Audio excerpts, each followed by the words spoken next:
Hey gamers, this is Liz Davidson from Beyond Solitaire, and I'm here with Mitch Reed from No Dice, No Glory. How you doing, What's Mitch? up? It's Saturday morning, Liz. I'm ready to go. And we are here with a very special guest, Dr. Sherria Ayuandini. She is a Zenobia Award finalist for her game From Darkness to Light. How are you doing, Sherria? I'm doing great. Thank you so much for having me. I'm excited about this. We are very excited to have you. So, for those who've not been following Zenobia with avid excitement, which everyone should, tell us the basic rundown of your game. Well, so From Darkness to Light is basically a game about managing schools, but it's specifically school for girls. So the setting of the game is the late 1800 and early 1900 of Indonesia. So this is the time where the country is struggling for independence from Dutch colonialism.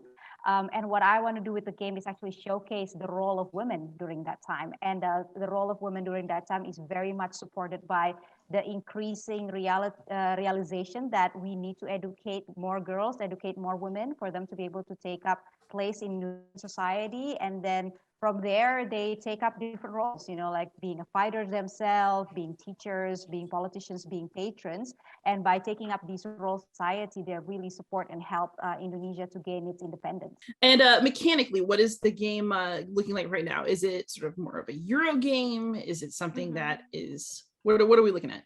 Yeah, it's a bit of a Euro game because I think that's also my preference in terms of board gaming. So that's very much my inspiration in terms of the design. So it's kind of like an engine building game. So you start with, think about like managing school. So it's pretty much feels like managing a school. So you first kind of hire teachers, and then after you hire teachers, you would have students to come to your schools. And the idea is that because Indonesia consists of a lot of different islands, so the more diverse the students that you have in your schools, you're actually going to score more points. So you kind of want to aim for that. And then after that, the students will learn in your school. So you have to provide them with the requirements, so the kind of books that they need. They have to learn in the right class and have the right teacher for them to be able to graduate. And then after they graduate, then they can take up different occupation depending on what they learn in the class. And then those occupations then also kind of like give you different advantages of the game. So the more girls you educate, the more they graduate and the more they take up these different occupations, your game kind of like opens up and you have more abilities in order for you to be able to gain more points and kind of like support you in the later phase of the game, really. Wow. Hey, so I have a quick question. What about this region and this period of history that just attracted you to write a game about it? Yeah, so when I saw the opportunity with Zenobia, I thought to myself that, I really wanted to give it a go because to be honest, like board games has been a significant part of my life. Like if I look at really significant times in my life, with my parents and right now with my husband, even when in our wedding, for example, like games is a significant part of the entire celebration. So it always been like a significant aspect of my life. It's just really integral. But I've never thought of myself as a designer because I thought like it's just the most impossible things for you to do, like to design a board game, because there's so much components that needs to kind of like play well with one another. And that felt like such a genius thing to do. But at the same time, so I always thought of myself, I'm just a board game player. But at the same time, I think, and maybe you're also aware of this, like there's a lot of discussions lately about how board game design might be too one way compared to the other. There's a lot of there's less of representation of diversity, not just on the way the game is portrayed, not just the theme, but sometimes the point of views, right? Like we see a lot of application of mechanism that may be similar to colonialism, but we don't have much that is the other way around, decolonialization and so on. We don't see that a lot. So I personally, of a person of color, I'm a Dutch citizen of Indonesian background. So in the Netherlands, I'm a triple minority.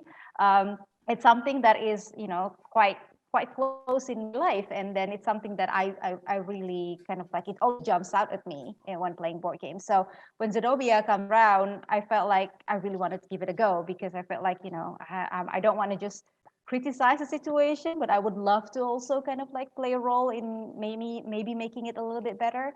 And then I thought, what are the parts of Indonesia that inspires me the most about diverse people coming together? And Then that's what I thought about this, because in Indonesia, even though women are very much kind of like celebrated in terms of parts of histories also, especially in that part when Indonesia is struggling for independence, I feel that it can be put more to the forefront. You know, there are so many contributions of women during that time. So that's why it propels me to do the game. And also, it's not just specifically for Indonesia. I feel like no matter where you are in the world, the more diverse the people who are taking part in your society, like the more that you can do, you know. So I feel like this game is my way to maybe celebrate diversity a little bit more, no matter where you are. That's awesome to do such a project that you have a connection and passion to. Yeah. Yeah, I heard you say that you were a Dutch citizen of Indonesian descent. So when you got interested in this topic, is it something that you had been explicitly taught about in school? Or is this something that you came to on your own, you know, through your own research? Both, because ever since we're at school, we're definitely introduced to the different heroes of Indonesia, and that's a significant element of the game as well. You get to know a lot of different Indonesian women heroes in the game, but also I had to do a lot more research in terms of the life and the struggles of these women heroes, for example, like what happened during that time, and also in terms of what happened with education of women during that time. What are the different kind of like big milestones that really show the triumph of women education during that time? So it's a lot of learning for me as well. Kind of, you have an idea a little bit, you thought like, oh, you have a bit of a glimpse, you kind of know what you want to do, and then you really deep dive into it and you learn a lot more. So I also figure out a lot more stories, a lot more, you know, a lot more inspiration for myself as well as designing the game. So yeah. Wow. So as you were designing it, what was the most frustrating part for you? And what was the easiest part? Oh, the easiest part, surprisingly, is the basic mechanism itself. Because, like I said, I don't see myself a board game designer, but through my professions, I'm more kind of like a storyteller. So I feel like what I need to do is just kind of like tell the story, like, oh, what happened, and then what, and you know, like, so the mechanism of the games is hopefully is quite organic that way, because like if you manage a school, what do you need to do, and so on, you know. So that one is a little bit more it comes a little bit more organically, and I have an idea quite quickly. But the balance is what is definitely the challenge here, because yeah, like my board game is a bit more of a Euro. I think it's such, I don't know why I decided to do that, you know. It's a huge undertaking for my first board game design. So there's tweaking, there's a lot of thinking, how does different elements work with one another.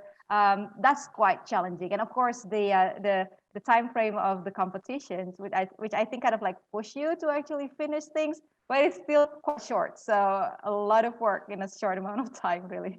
So this sounds like such an exciting process, though. What has surprised you the most about going through the Zenobia Award design process, going from proposal to prototype to now you have this complete game?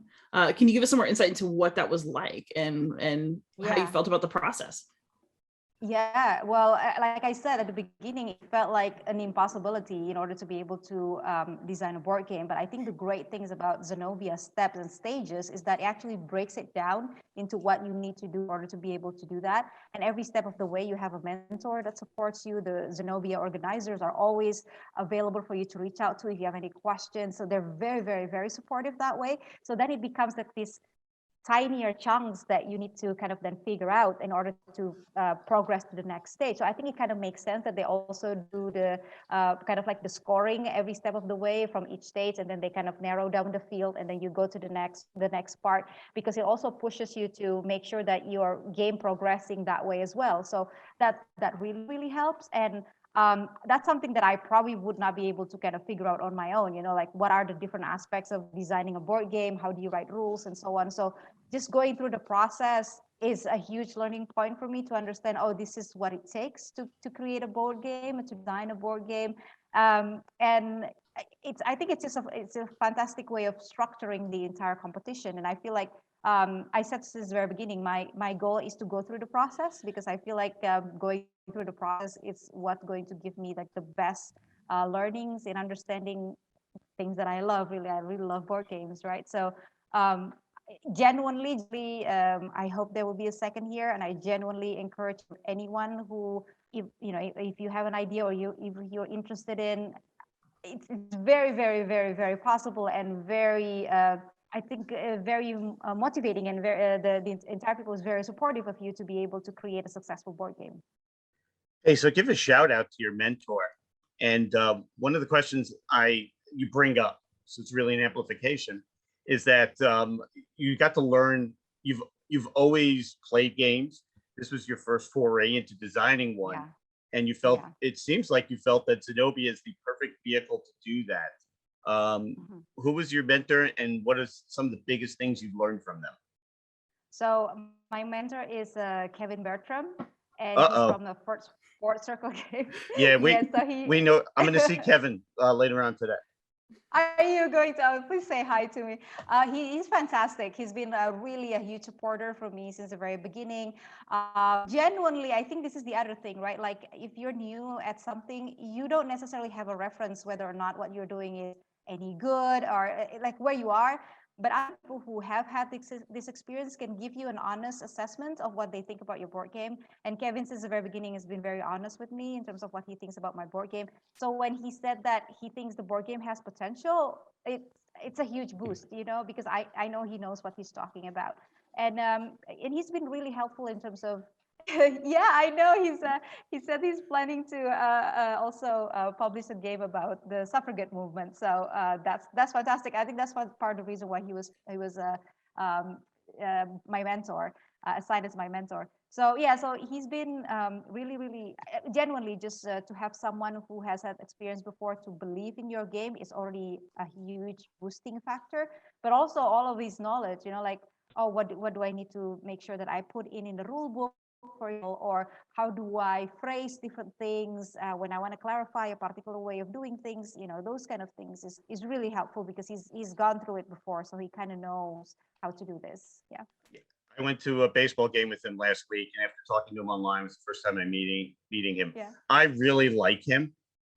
Great. He really is an awesome guy. He made fun of me all night, which is kind of the reason why I know he has good taste. But have him show you his clip from when he was on TV. And I'm not going to say anymore because I'll see him later. Oh, okay. Yeah. Okay. So. I'll look it up then. I'll look it up. I haven't seen that. Yeah, I can email it to you guys later on today. I know Liz wants to see it because Sure, Liz also likes him, right, Liz? I'm pretty sure he sent it to me, and we still get along. So it was. So I actually have a question about a different part of the Zenobia process, which is, did the finalists have very much contact with each other? So have y'all been working together? Have you formed a bond throughout the process, or was this more like people working separately?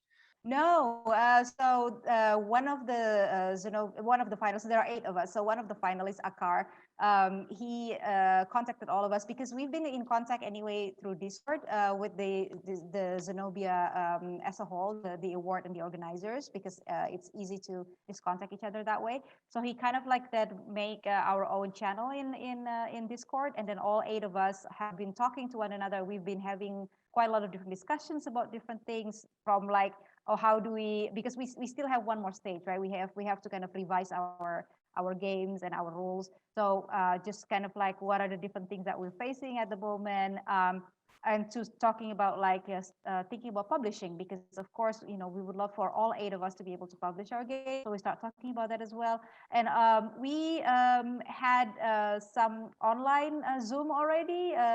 We demo each other's games. And that's why I said, Mitch, genuinely, I love all of their games. And this is serious. Like, it's like, I can't believe my games is among their games, because I think it's just every single one of them just fantastic different things, just like wonderful ideas of how they make their mechanism and so on. So it was just like, it's an honor to be part of the 8.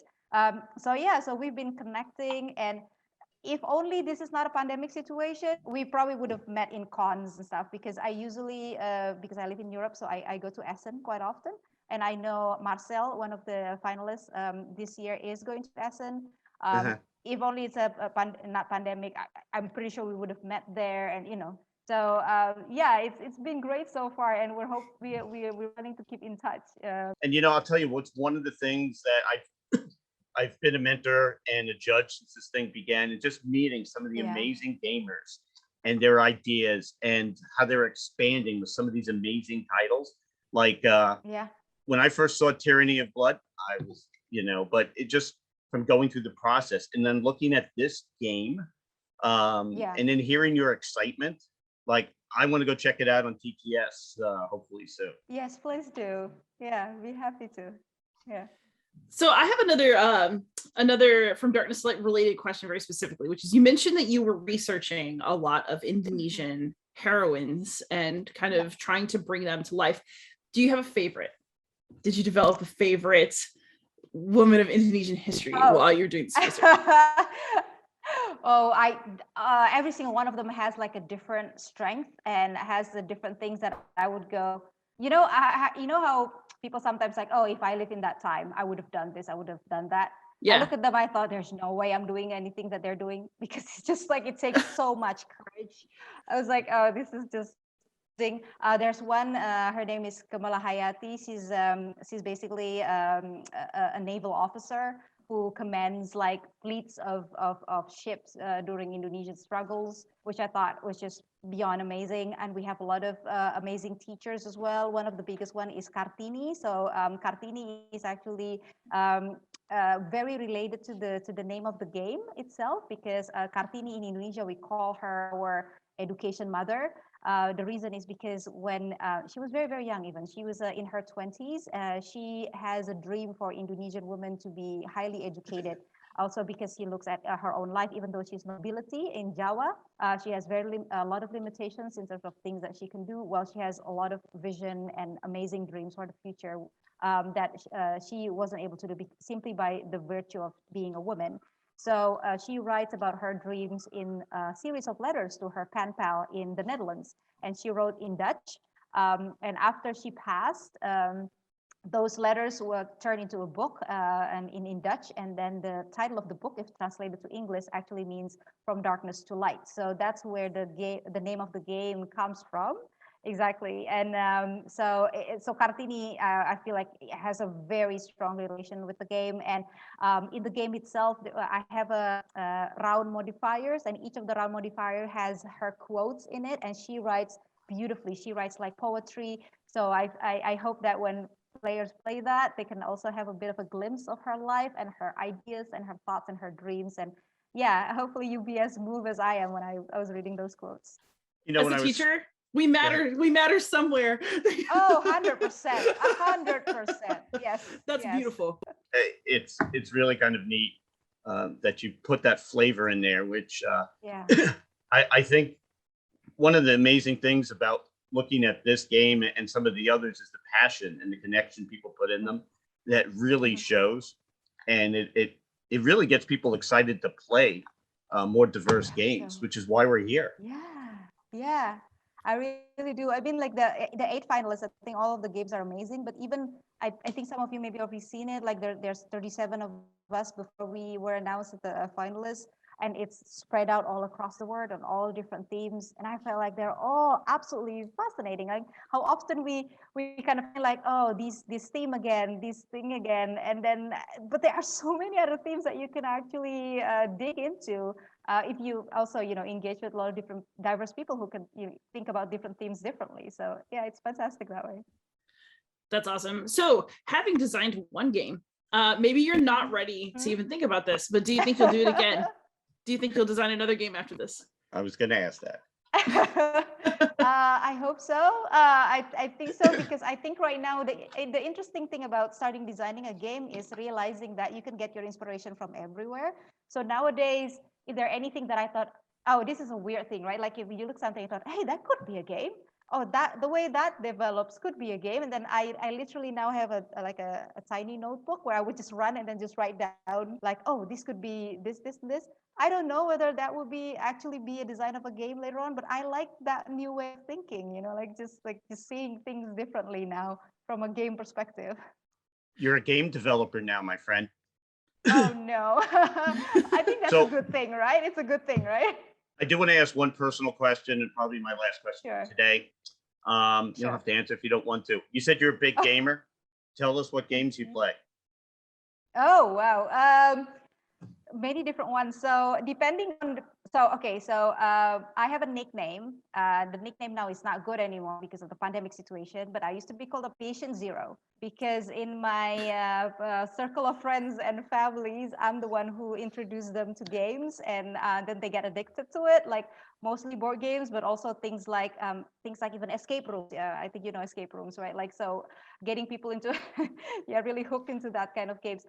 So I usually play games based on the people that I played with. So if they like backstabbing games, then I play backstabbing games. Like if they like things that are a bit more abstract, I play abstract games. But my personal preferences tend to be leaning towards Euro.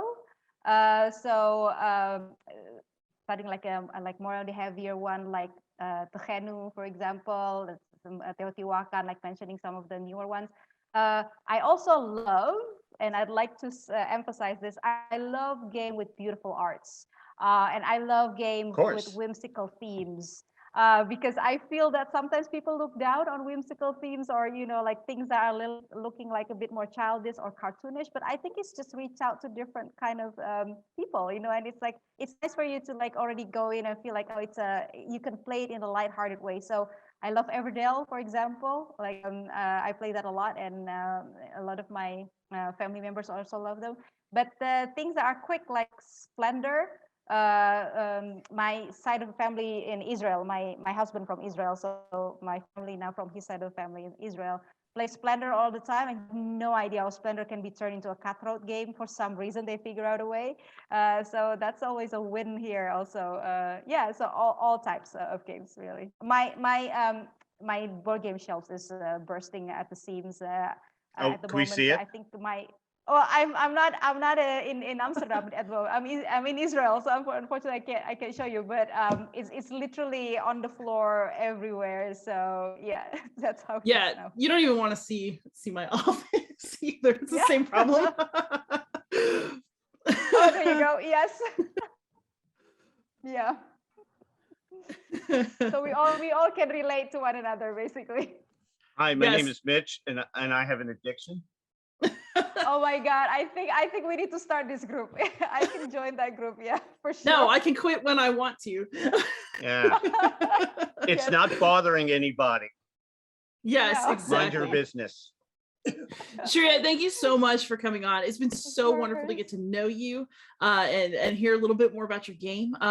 So the final question I have is there anywhere where you can be contacted online? Like, do you have a Twitter? Do you have a social media for people who want to follow your progress? Yes. So I actually, this might come as a surprise, I actually don't have a social media. So I don't International Women of Mystery. I know. I know. I don't have a social media, but you can contact me by my email, and I actually I'm quite responsive with my email, and maybe I can share it with you later, Liz, or something like that. And I think we already have it. Yeah. So please feel free to reach out to me there. And also, I want to say that the TTS link is also open, and there is also a G Drive that is public for the rules itself. Because I mean, as the first-time designer, I really value everyone's inputs, and I'd be very happy if people have taken the time to take a look at the game and wanting to give feedback. So please feel free to do so. I'll be very grateful. And well, thank you also for you, Liz and Mitch, to reach out, because I would remember this forever. I've never done this before, and it still feels surreal that people want to talk about a game that I dreamt of and never thought it will come to light. And so thank you so much. This means a lot to me. Oh, it's awesome. Thank you so much, everybody. So I'm Liz from Beyond Solitaire. We got Mitch from No Dice, No Glory, and we're here to celebrate Dr. Sherria Ayuandini. Thank you so much for coming on. You're beaming, Liz. Happy gaming, everybody.